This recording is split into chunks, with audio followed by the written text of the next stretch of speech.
We show you surveillance photos like these all the time, and maybe you recognize the person in the video, but your eyes can deceive you even about your own child. Yeah, that's really true. And tonight we actually show you a stunning local case that will make you scratch your head a little bit and wonder if what you just saw was indeed real. And it also illuminates what prosecutors say is a real problem. Eyewitness accounts. They say they're so unreliable, they may just be the worst kind of evidence.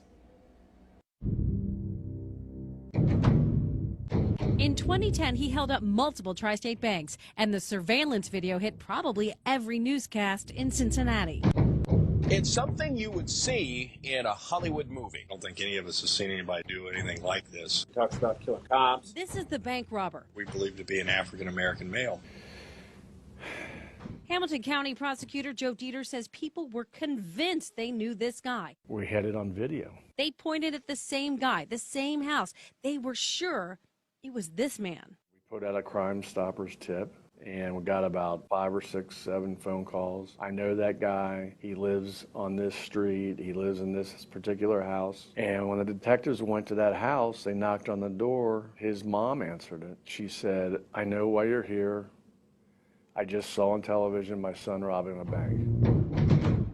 This is that woman's son. Take a look. He looks incredibly like the guy in the surveillance video. Police took the son, whose identity we were not given, into custody. Then they got a call from another woman who said they had the wrong guy, that it was her boyfriend who robbed the bank, and this is her boyfriend, Conrad Zerdiak. Actual perpetrator was white as could be. He had bought a theatrical mask from Beverly Hills, which cost a few $1,000s. And it's very lifelike, and he had it on, and it looks like the guy they called Crime Stoppers about. I mean, his mom said. His mother said it. He did it. He did it. It looked just like her son. Sunglasses covered Zerdiak's blue eyes. Gloves covered his hands. That just tells you don't believe what you see all the time, because you could be dead wrong.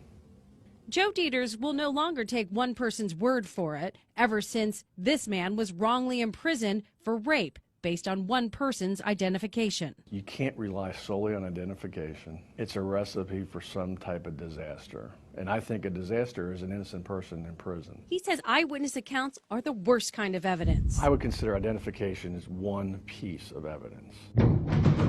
It should never be the only piece of evidence. Well, Conrad Zerdiak will be in prison for that robbery and other robberies until 2035. And we want to show you something. The prosecutor let us borrow this. This is the mask used in that crime. It has been sitting at my desk now for about a week, freaking everyone out. The whole newsroom's been yeah, talking I mean, about it's really, it's unbelievably lifelike. And the poor guy who just happened to look like it did nothing wrong. Right. Absolutely nothing wrong.